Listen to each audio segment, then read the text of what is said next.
ನೆರೆದಿರುವಂತಹ ಎಲ್ಲ ಮುದ್ದು ಮಕ್ಕಳೇ, ತಮ್ಮೆಲ್ಲರಿಗೂ ಮೊದಲನೇದಾಗಿ ಸ್ವದೇಶಿ ದಿವಸ್ ಸ್ವದೇಶಿ ದಿನಾಚರಣೆಯ ಶುಭಾಶಯಗಳು.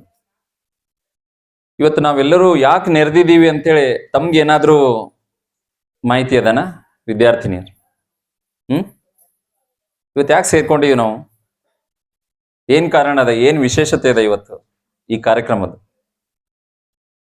ಸೊ ಈ ದಿನವನ್ನ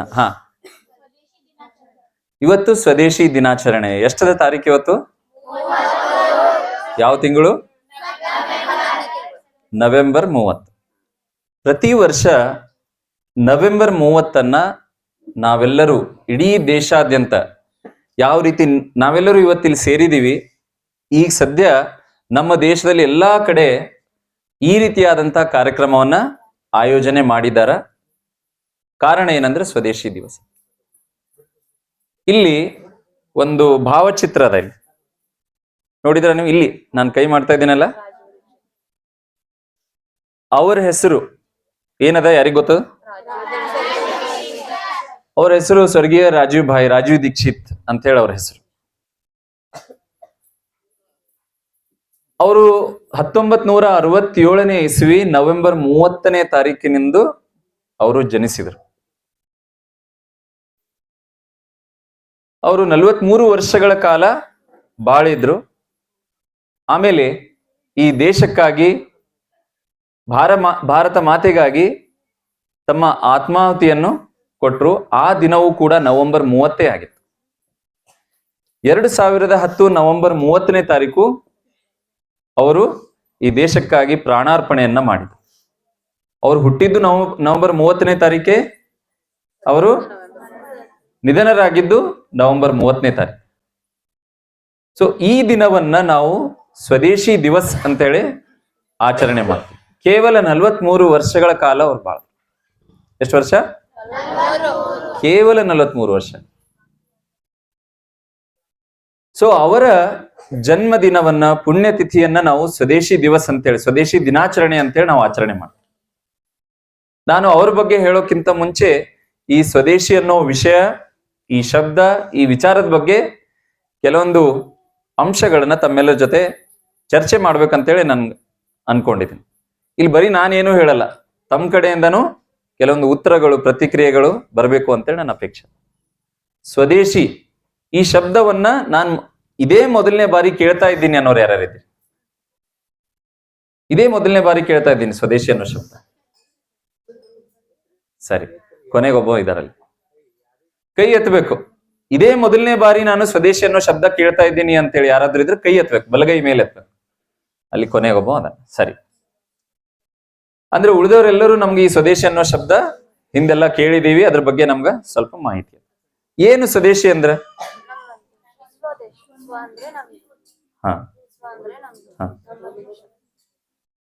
ಏನಿನ ಹೆಸರು? ಸೊ ಅಸ್ಮಿತಾ ಉತ್ತರ ಕೊಟ್ಟಳು. ಸ್ವ ಅಂದ್ರೆ ನಮ್ದು, ಸ್ವಂತ ಅಂತೀವಲ್ಲ ನಂಗೆ, ಸ್ವಂತ, ಸ್ವಧರ್ಮ, ಆ ರೀತಿ ಸ್ವ ಅಂದ್ರೆ ನಮ್ದು, ದೇಶ ಅಂತಂದ್ರೆ ನಮ್ಮ ದೇಶ ಅಂತ. ಅದ್ರಲ್ಲಿ ಸ್ವದೇಶ ಇಲ್ಲ, ಇಲ್ಲಿ ಸ್ವದೇಶಿ ಅಂದ್ರೆ ಏನು? ಸ್ವದೇಶಿ ಸ್ವದೇಶ ಆಯ್ತು. ಸ್ವದೇಶಿ ದಿವಸ್ ಇವತ್ತೇನೇ ಸ್ವದೇಶಿ ದಿನಾಚರಣೆ. ಈ ಸ್ವದೇಶಿ ಅನ್ನೋ ಶಬ್ದದ ಅರ್ಥ ಏನಾಗಿರ್ಬೋದು? ನಿಮ್ಗೆ ಏನ್ ಅನಸ್ತು? ನಾವೆಲ್ಲರೂ ಇಲ್ಲಿ ಇವತ್ತೇನ್ ಸೇರಿದೀವಿ, ಬಹಳ ಜನ ಸ್ವದೇಶಿ ಕಾರ್ಯಕರ್ತರಿದ್ದೀವಿ. ನಾವು ಸೋಷಿಯಲ್ ಮೀಡಿಯಾದಾಗೆಲ್ಲ ಓದ್ತೀವಿ, ನೋಡ್ತೀವಿ, ಕೇಳ್ತೀವಿ, ಪೇಪರ್ ಒಳಗೂ ಬರ್ತಾ ಇರ್ತದ. ಸ್ವದೇಶಿ ಬಳಸಿ ದೇಶ ಉಳಿಸಿ ಅಂತೇಳಿ ಈ ಒಂದು ವಾಕ್ಯ ಬಹಳ ಪ್ರಸಿದ್ಧ ವಾಕ್ಯ ಅದ. ಕೇಳಿದ್ರೆ ನೀವು? ಸ್ವದೇಶಿ ಬಳಸಿ ದೇಶ ಉಳಿಸಿ. ಏನ್ ಹಂಗಂದ್ರೆ?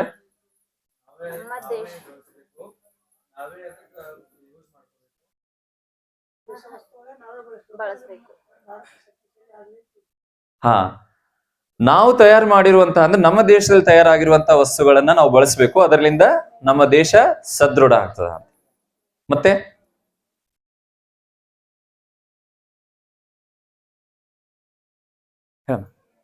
ಏನ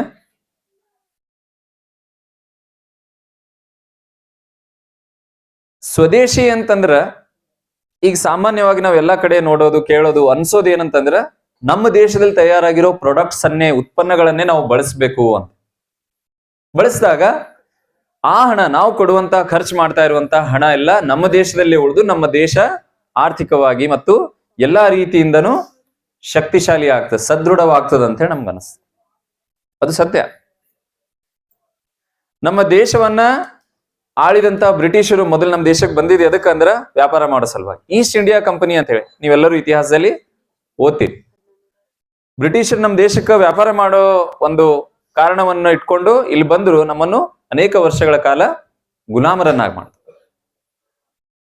ಸೊ ನಾವು ಅವಾಗ ಮಾಡ್ತಾ ಇರುವಂತ ಪ್ರತಿಯೊಂದು ವ್ಯವಹಾರ ಅವರಿಗೆ ಆರ್ಥಿಕವಾಗಿ ಆದಾಯನ ಕೊಡ್ತಿತ್ತು. ಒಂದು ಈಸ್ಟ್ ಇಂಡಿಯಾ ಕಂಪನಿ ಬಂದು ಇಲ್ಲಿ ಅನೇಕ ವರ್ಷಗಳ ಕಾಲ ನಮ್ಮನ್ನು ದಾಸ್ಯತನದಲ್ಲಿಟ್ರು. 1947 ಇಸ್ವಿ ಆಗಸ್ಟ್ 15ನೇ ತಾರೀಕು ಏನಾಯ್ತು? ಅವಾಗ ನಮ್ಮ ದೇಶಕ್ಕೆ ಸ್ವಾತಂತ್ರ್ಯ ಬಂತು ಅಂತ ಹೇಳಿ ನಾವು ಹೇಳ್ತೀವಿ. ಯಾವಾಗ ಬ್ರಿಟಿಷರು ಹೋದ್ರು 1947 ಇಸ್ವಿ 15ನೇ ತಾರೀಕು ಬಂದಾಗ ಒಂದು ಕಂಪನಿ ಇತ್ತು, ಈಸ್ಟ್ ಇಂಡಿಯಾ ಕಂಪನಿ. ಅದು ನಮ್ಗೆ ಸ್ವಾತಂತ್ರ್ಯ ಸಿಕ್ಕ ದಿನ 15ನೇ ಆಗಸ್ಟು ಆಗಲೇ 350 ವಿದೇಶಿ ಕಂಪನಿಗಳು ನಮ್ಮ ದೇಶದಲ್ಲಿ ಇದ್ದಿದ್ವು. ಎಷ್ಟಿದ್ದು? 350 ವಿದೇಶಿ ಕಂಪನಿಗಳು. ಈಗ ನಮ್ಮ ದೇಶಕ್ಕೆ ಸ್ವಾತಂತ್ರ್ಯ ಸಿಕ್ಕಿ ಕೆಲ ವರ್ಷಗಳ ಹಿಂದೆ ನಾವು ಭಾರತದ ಅಮೃತ ಮಹೋತ್ಸವ, ಸ್ವಾತಂತ್ರ್ಯದ ಅಮೃತ ಮಹೋತ್ಸವವನ್ನ ಆಚರಣೆ ಮಾಡಿದ್ವಿ. ನೆನಪದಲ್ಲ ನಿಮ್ಗೆಲ್ಲರಿ? ಅಮೃತ್ ಮಹೋತ್ಸವ, ಆಜಾದಿ ಕಾ ಅಮೃತ್ ಮಹೋತ್ಸವನ್ನ ನಾವು ಆಚರಣೆ ಮಾಡಿದ್ವಿ. 75 ವರ್ಷಗಳು ಸಿಕ್ತು ನಮ್ಮ ದೇಶಕ್ಕ. ಈಗಾಗಲೇ ನಾವು 8ನೇ ದಶಕದಲ್ಲಿದ್ದೀವಿ ಸ್ವಾತಂತ್ರ್ಯ ಪಡ್ಕೊಂಡು. ಸ್ವಾತಂತ್ರ್ಯ ಸಿಕ್ಕದಂತೇಳಿ ನಾವು ಅನ್ಕೋತಾ ಇದ್ದೀವಿ. ಆದ್ರೆ ಈಗ ಸದ್ಯ 7,000ಕ್ಕಿಂತ ಹೆಚ್ಚು ವಿದೇಶಿ ಕಂಪನಿಗಳು ನಮ್ಮ ದೇಶದಲ್ಲಿ ವ್ಯಾಪಾರವನ್ನ ಮಾಡ್ತಾ ಇದ್ದಾವೆ. ಎಷ್ಟು?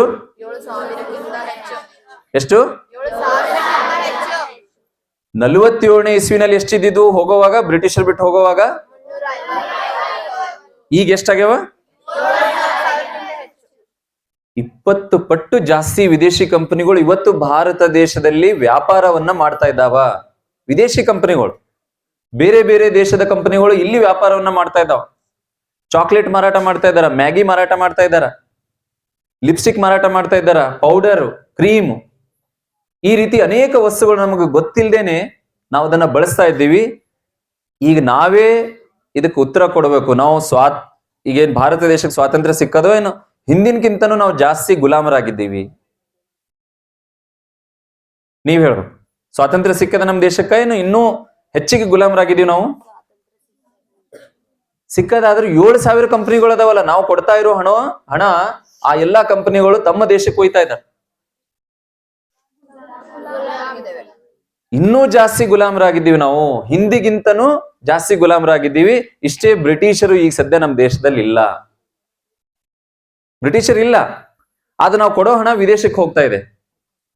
ಬೆಳಿಗ್ಗೆ ಎದ್ದು ಹಲ್ಲುಜ್ತೀವಿ, ಕೋಲ್ಗೇಟು, ಕ್ಲೋಸಪ್, ಪೆಪ್ಸೋಡೆಂಟ್ ಎಲ್ಲ ಬಳಸ್ತೀವಿ, ಅದು ಖರೀದಿ ಮಾಡ್ತೀವಲ್ಲ, ನಾವು ಕೊಡೋ ಹಣ ಎಲ್ಲಿಗೆ ಹೋಗ್ತದೆ? ವಿದೇಶಕ್ಕೆ ಹೋಗ್ತದೆ. ಸ್ನಾನಕ್ಕೆ ಸಾಬೂನ್ ಬಳಸ್ತೀವಿ, ಲಕ್ಸ್, ಲೈಫ್ ಬಾಯ್, ಲಿರಿಲು, ಪಿಯರ್ಸ್, ಇವೆಲ್ಲ ಅನೇಕ ಸಾಬೂನ್ಗಳು ಅದಾವ. ಆ ಖರೀದಿ ಮಾಡ್ಲಕ್ ನಾವೇನ್ ಕೊಡೋ ಹಣ ನಮ್ಮ ದೇಶದಲ್ಲಿ ಉಳಿಯಲ್ಲ, ಆ ಕಂಪನಿ ತನ್ನ ದೇಶಕ್ಕೆ ತಗೊಂಡೋಗ್. ಸೊ ನಮ್ಮ ದೇಶದ ಹಣ ವಿದೇಶಕ್ಕೆ ಹೋದಾಗ ನಮ್ಮ ದೇಶ ಶ್ರೀಮಂತ ಆಗ್ತದ, ಬಡವಾಗ್ತದ? ಬಡವಾಗ್ತದಲ್ಲ. ನಮ್ಮ ರಾಷ್ಟ್ರ ಯಾಕೆ ಬಡವ ಅಲ್ಲತ್ತಂದ್ರ ನಾವು ನಮ್ಮ ದೇಶದ ಹಣವನ್ನ ಈ ವಿದೇಶಿ ಕಂಪನಿಗಳಿಗೆ, ಆ ಕಂಪನಿಗಳು ತಯಾರು ಮಾಡ್ತಾ ಇರುವಂತ ಉತ್ಪನ್ನಗಳನ್ನ ಖರೀದಿ ಮಾಡೋ ಸಲುವಾಗಿ ಕೊಡ್ತಾ ಇದ್ದೀವಿ. ಇದನ್ನ ತಡೆಗಟ್ಟಬೇಕು ಅಂತೇಳಿ ಸ್ವರ್ಗೀಯ ರಾಜೀವ್ ಭಾಯ್ ಅವರು ನಮ್ಮ ದೇಶಾದ್ಯಂತ ಇಡೀ ದೇಶದಲ್ಲೆಲ್ಲ ಓಡಾಡಿ 13,000ಕ್ಕಿಂತ ಹೆಚ್ಚು ಭಾಷಣಗಳನ್ನ, ಕಾರ್ಯಕ್ರಮಗಳನ್ನ, ಜನಜಾಗೃತಿ ಕಾರ್ಯಕ್ರಮಗಳನ್ನ ಅವರು ನೆರವೇರಿಸಿಕೊಟ್ರು. ಎಷ್ಟು? ಒಂದಲ್ಲ, ಎರಡಲ್ಲ, 100 ಅಲ್ಲ, 13,000ಕ್ಕಿಂತ ಹೆಚ್ಚು. ಈ ಲೆಕ್ಕ ಏನ್ ನಾವು ಹೇಳ್ತಾ ಇದೀವಿ 13,000 ಅಂತೇಳಿ ನಿಮ್ಮಂತವ್ರೆಲ್ಲ ಅನ್ಕೊಂಡು ನಾವು ಇದು ಮಾಡಿದ್ವಿ. ಅವ್ರು ಎಷ್ಟು ಉಪನ್ಯಾಸಗಳನ್ನ, ಎಷ್ಟು ಜಾಗೃತಿ ಕಾರ್ಯಕ್ರಮಗಳನ್ನ ಮಾಡಿದ್ರು ಅಂದ್ರೆ ಅದು ಅವರಿಗೆ ಗೊತ್ತು. ಅವ್ರು ಎಂದೂ ಲೆಕ್ಕ ಇಟ್ಟಿಲ್ಲ. ಹೀಗಾಗಿ ಮುದ್ದು ಮಕ್ಕಳೇ ಮತ್ತು ಎಲ್ಲ ಆತ್ಮೀಯರೇ, ಆಗ್ಲೇ ನಾವೆಲ್ಲರೂ ಅಂದಿವಿ, ತಾವೆಲ್ಲರೂ ಉತ್ತರ ಕೊಟ್ರಿ, ಸ್ವದೇಶಿ ಉತ್ಪನ್ನಗಳನ್ನ ಬಳಸಬೇಕು ಅಂತ ಹೇಳಿ. ಆದ್ರೆ ನಿಜವಾಗಿಯೂ ಸ್ವದೇಶಿ ಅಂತಂದ್ರ ನಮ್ಮ ದೇಶದಲ್ಲಿ ತಯಾರಾಗಿರುವಂತ ಉತ್ಪನ್ನಗಳನ್ನ ಬಳಸೋದು ಅಲ್ಲ. ಸ್ವರ್ಗೀಯ ರಾಜೀವ್ ಭಾಯ್ ಅವರು ಹೇಳಿದ್ದು ಏನು ಅಂದ್ರ, ಕೋಲ್ಗೇಟ್ ಒಂದು ಟೂತ್ ಪೇಸ್ಟ್ ಅದ, ಆ ಟೂತ್ ಪೇಸ್ಟ್ ಅನ್ನೋದು ಬಂದಿದ್ದೇ ಒಂದು 40 ವರ್ಷದಿಂದ. ನನಗಿನ್ನೂ ನೆನಪದ, ನಾನು 2ನೇ 3ನೇ ತರಗತಿಗೆ ಹೋಗ್ತಾ ಇದ್ದಾಗ ಶಾಲೆಗೆ, ಅವಾಗ ಕೋಲ್ಗೇಟ್ ಕಂಪನಿ ಇಷ್ಟಿಷ್ಟು ಸಣ್ಣ ಸ್ಯಾಂಪಲ್ ಟೂತ್ ಪೇಸ್ಟ್ ಗಳನ್ನ ಫ್ರೀ ಆಗಿ ನಮ್ಗೆಲ್ಲ ಕೊಡ್ತಿದ್ರು, ಶಾಲೆಗೆ ಬಂದು ಕೊಡ್ತಿದ್ರು. ಒಂದು ಹಲ್ಲಿಂದ ಡೆಂಚರ್, ಹಲ್ಲಿಂದ ಒಂದು ಸೆಟ್ ಅನ್ನ ತರ್ತಿದ್ರು. ಆ ಬ್ರಷ್ ನಿಂದ ಎಲ್ಲರಿಗೂ ವಿದ್ಯಾರ್ಥಿಗಳಿಗೆ ನಮ್ಗೆಲ್ಲ ತೋರಿಸಿದ್ರು, ನೀವು ಈ ರೀತಿಯಾಗಿ ಹಲ್ಲು ಉಜ್ಜಬೇಕು, ಈ ಕೋಲ್ಗೇಟ್ ಟೂತ್ ಪೇಸ್ಟ್ ಹಚ್ಚಿದೆ ಅಂದ್ರೆ ನಿಮ್ದು ಹಲ್ಲು ಸ್ವಚ್ಛ ಆಗ್ತದೆ, ಹಲ್ಲಿನ ಸಮಸ್ಯೆಗಳು ಬರಲ್ಲ ಅಂತ. ಇದು ನಾನೇ ನೋಡಿದಂತ ಒಂದು ಸಂಗತಿ. ಕೇವಲ 40 ವರ್ಷಗಳಲ್ಲಿ ಈ ಎಲ್ಲಾ ಬದಲಾವಣೆ ಬಂದ. ಅದಕ್ಕಿಂತ ಮುಂಚೆ ಏನ್ ಮಾಡ್ತಿದ್ರು ನಮ್ಮೆಲ್ಲ ಎಲ್ಲಾ ಜನ, ನಾವೆಲ್ಲರೂ ಏನ್ ಮಾಡ್ತಿದ್ವಿ ಅಂದ್ರ, ಒಲಿ ಹಚ್ತಿದೀವಿ, ಅದ್ರೊಳಗಿನ ಬೂದಿ, ಅದ್ರೊಳಗಿನ ಸ್ವಲ್ಪ ಉಪ್ಪು ಹಾಕಿ ತಿಕ್ಕೋತಿದೀವಿ. ಕರ್ಕ ಇದ್ಲಿ ಕುಟ್ಟಿ ಪುಡಿ ಮಾಡಿ ಆ ಇದ್ಲಿಯಿಂದ ನಾವು ಹಲ್ಲು ಉಜ್ತಿದೀವಿ. ಏನೂ ಸಿಗ್ಲಿಲ್ಲ ಅಂದ್ರ ಬರೇ ಉಪ್ಪು ಕುಟ್ಟಿ ಆ ಉಪ್ಪಿನಿಂದ ಹಲ್ಲು ಉಜ್ತಿದೀವಿ. ಬೇವಿನ ಕಡ್ಡಿ ಎಲ್ಲಾ ಕಡೆ ಅದ, ಆ ಬೇವಿನ ಕಡ್ಡಿಯಿಂದ ನಾವೆಲ್ಲರೂ ಹಲ್ಲು ಉಜ್ತಿದೀವಿ. ಸೊ ಈ ಕಂಪನಿಗಳೆಲ್ಲ ಬಂದು ಇದನ್ನೆಲ್ಲ ಅಡ್ವರ್ಟೈಸ್ಮೆಂಟ್ ಮಾಡಿ ನಮ್ ತಲೆ ಕೆಡಿಸಿ ಈ ಟೂತ್ ಪೇಸ್ಟ್ ಗಳನ್ನ ತಂದರು. ಅದು ಹಾನಿಕಾರಕ ಅಂತ ಹೇಳೆಲ್ಲ ಪ್ರೂವ್ ಆಯ್ತು. ಇಲ್ಲಿ ಒಂದು ಪ್ರಶ್ನೆ ಕೇಳ್ತೀನಿ ನಾನು, ಮುದ್ದು ಮಕ್ಕಳೇ, ಹಲ್ಲಿಂದು ಟೂತ್ ಪೇಸ್ಟ್ ಲಿಂದ ಹಲ್ಲು ಉಜ್ಜೋದ್ರಲಿಂದ ಹಲ್ಲಿನ ಸಮಸ್ಯೆಗಳು ಕಮ್ಮಿ ಆಗ್ತಿದ್ವು ಅಂದ್ರ ಇವತ್ತು ಹಲ್ಲಿನ ದವಾಖಾನೆಗಳು ಹೆಚ್ಚಾಗ್ಬೇಕಿತ್ತೋ ಏನ್ ಕಡಿಮೆ ಆಗ್ಬೇಕಾಗಿತ್ತು? ಕಡಿಮೆ ಆಗ್ಬೇಕಾಗಿತ್ತ? ಈಗ ನಿಮ್ಮ ಪ್ರಕಾರ ಹಲ್ಲಿನ ದವಾಖಾನೆಗಳು ಹೆಚ್ಚಾಗ್ಯಾವ ಕಡಿಮೆ ಆಗ್ಯಾವ? ಹಲ್ಲಿನ ಸಮಸ್ಯೆಗಳು ಹೆಚ್ಚಾಗ್ಯಾವ ಕಡಿಮೆ ಆಗ್ಯಾವ? ಅಂದ್ರೆ ಈ ಟೂತ್ ಪೇಸ್ಟ್ ಇಂದ ಹಲ್ಲಿನ ಸಮಸ್ಯೆಗಳು ಹೆಚ್ಚಾಗ್ತಾ ಇದಾವ, ಕಡಿಮೆ ಆಗಿಲ್ಲ. ಅರ್ಥ ಆಯ್ತಾ? ಹೀಗಾಗಿ ಸ್ವದೇಶಿ ಅಂದ್ರೆ ಏನಂದ್ರೆ ಇದು ಒಂದು ಸ್ವಭಾವ. ನಾವು ಈ ಕೋಲ್ಗೇಟ್, ಕ್ಲೋಸಪ್ ಮತ್ತೆ ಪೆಪ್ಸೋಡೆಂಟ್ ಈ ಎಲ್ಲಾ ಟೂತ್ ಪೇಸ್ಟ್ ಗಳನ್ನ ಬಿಟ್ಟು ನಾವು ನಮ್ಮ ದೇಶದ ಯಾವುದೋ ಒಂದು ಕಂಪನಿಯ ಟೂತ್ ಪೇಸ್ಟ್ ಬಳಸಬೇಕು ಅಂತೇಳಿ ರಾಜೀವ್ ಭಾಯ್ ಅವರು ಹೇಳಿಲ್ಲ. ಇವತ್ತಿನ ಈ ಕಾರ್ಯಕ್ರಮದ ಶೀರ್ಷಿಕೆ, ಧ್ಯೇಯ ಏನದ ಅಂದ್ರ ಸ್ವದೇಶಿ ಭಾರತ, ಶಕ್ತಿಶಾಲಿ ಭಾರತ, ಸದೃಢ ಭಾರತ ಅಂತೇಳಿ ಕಾರ್ಯಕ್ರಮದ ಒಂದು ಧ್ಯೇಯದಡಿಯಲ್ಲಿ ಈ ಒಂದು ಕಾರ್ಯಕ್ರಮವನ್ನ ಆಯೋಜನೆ ಮಾಡಲಾಗಿದೆ.